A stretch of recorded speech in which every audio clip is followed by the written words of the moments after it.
Welcome back to this episode of Random Life and your host, the Silver Manila. So, today I want to talk about a topic that I feel a lot of us, especially also me, I think in the beginning of the humanitarian journey, suffered a lot, which is losing confidence in reaction to the environment that we're in. So, I will explain and give you several examples of how this may be looking like, and then you probably can also feel for yourself how that might be true for yourself as to what other people's reactions make you feel like you are losing your confidence and how to actually use those situations where we gain confidence and not lose confidence, right? So that's really the topic that I want to dive in because I have coached several clients recently and it breaks my heart how we tend to be so confident in other duty stations or with other supervisors, with other colleagues.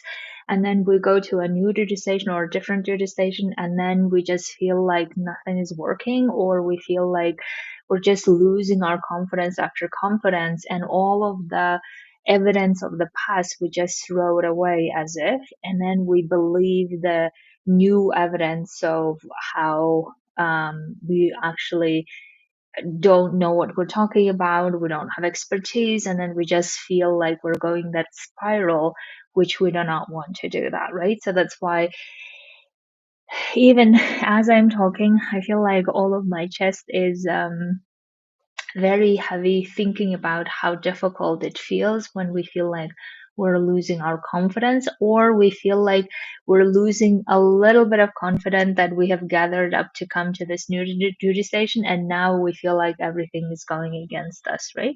So some of the examples that are concrete that you may have experienced from your life is, for instance, let's say that you had a great success in a previous environment, in the previous duty station.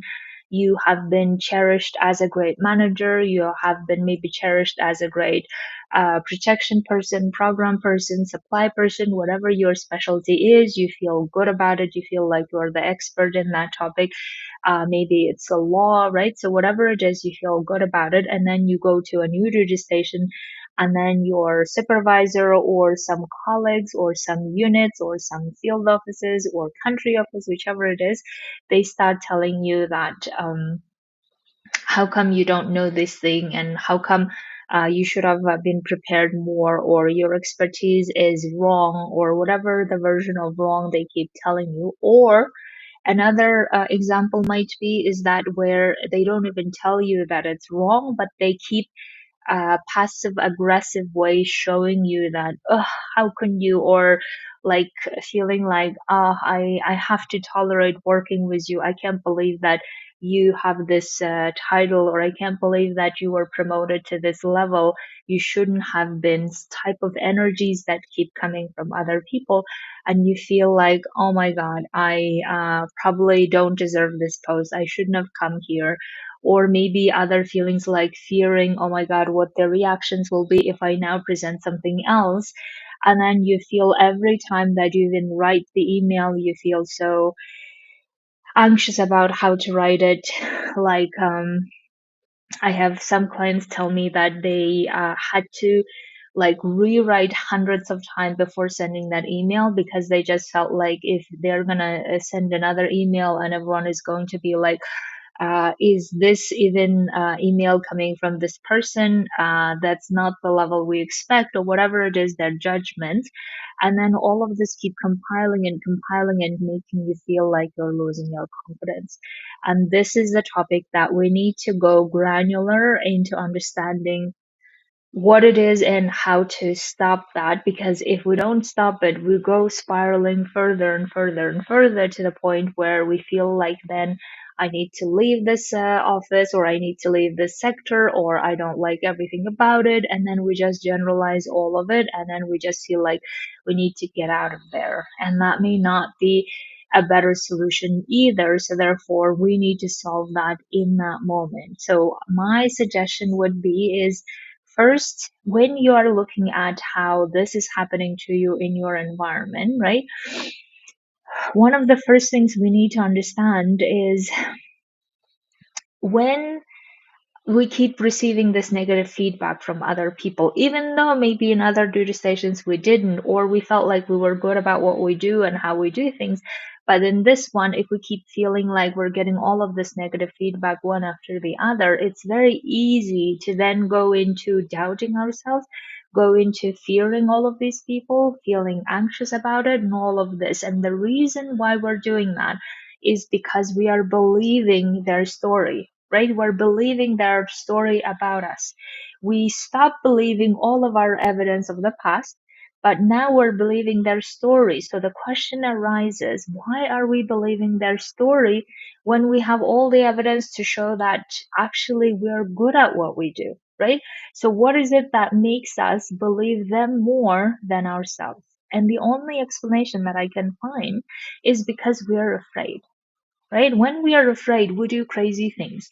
Or when we're afraid, we do crazy conclusions as to how all of this are faults, or all of these people who are saying negative feedback about us might be true. So therefore, we better just listen to them and not do anything about it. Now, all of this is fear talking. And that's why one of the first things that we need to do, that I suggest for you to really be mindful of, is when your brain says to you that, oh my God, they must be right.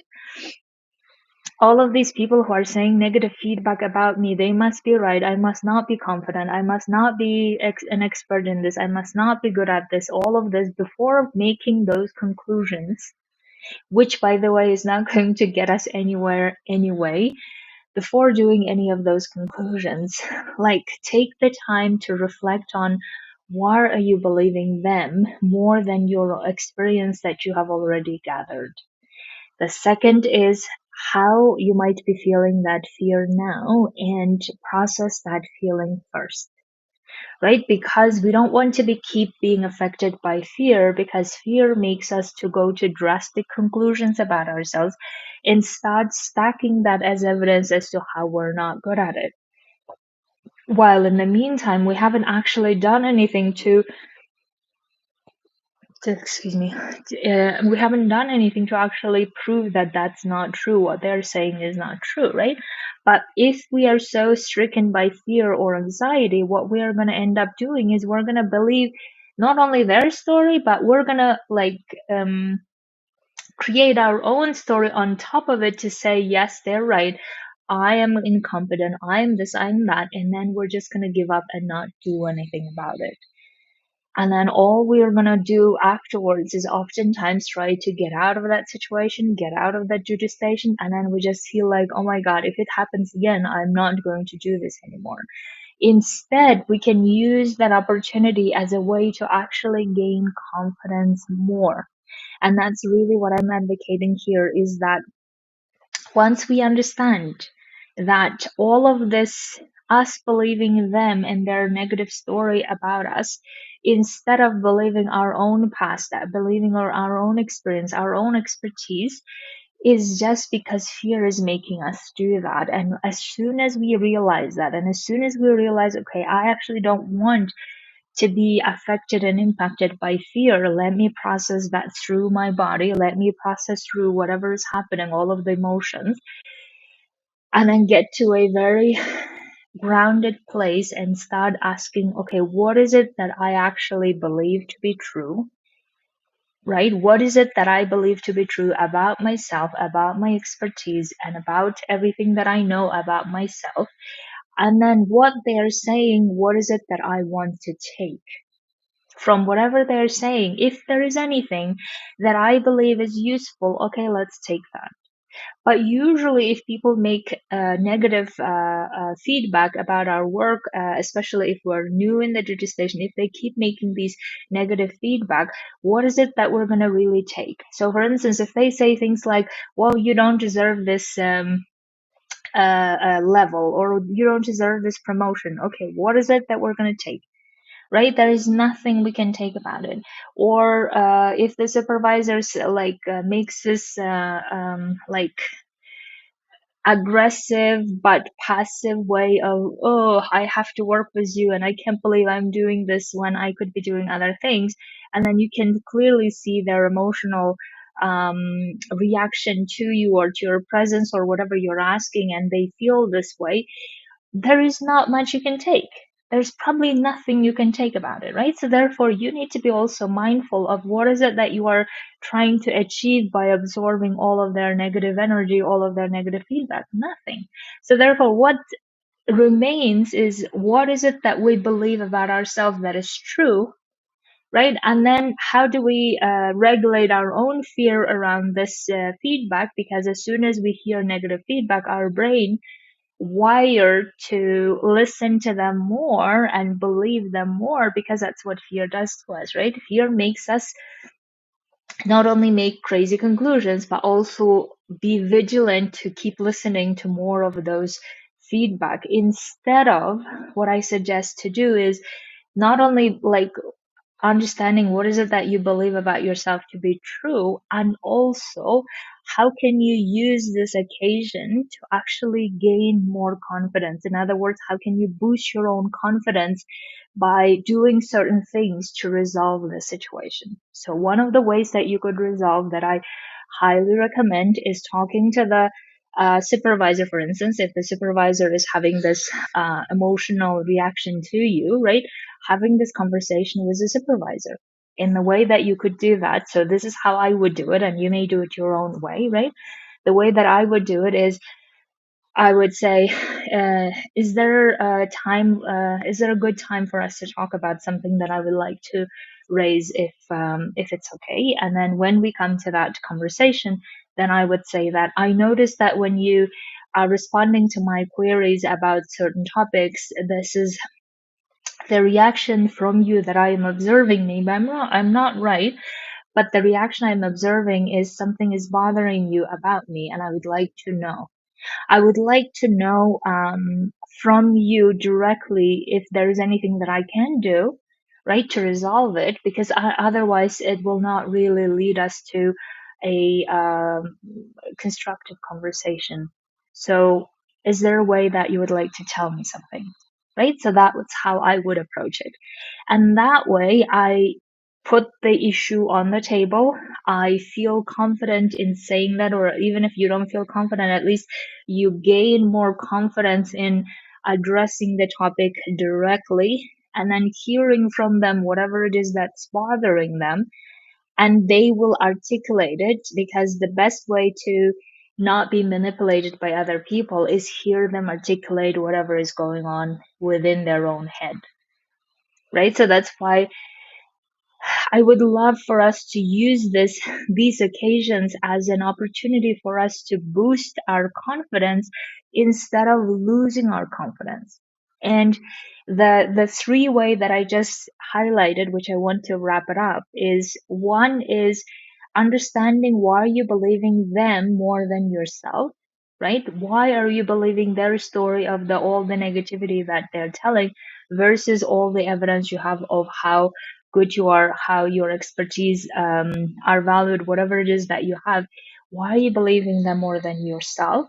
And then how the fear might be interfering in that process, and how fear might be affecting you to make conclusions that are very crazy, and not let yourself make those conclusions like I must not be good, I must not be competent, I must not be professional, whatever it is that we tend to then make conclusions about. Not let yourself do that. Instead, process through those emotions. And then the third is, how can you gain confidence, or how can you boost your confidence by actually addressing the topic with the person who is or might be saying these things. How can you address it in the most grounded, peaceful, loving way, a professional way, and understanding it, and then deciding what to take from that conversation versus keep allowing yourself to distrust yourself and keep allowing yourself to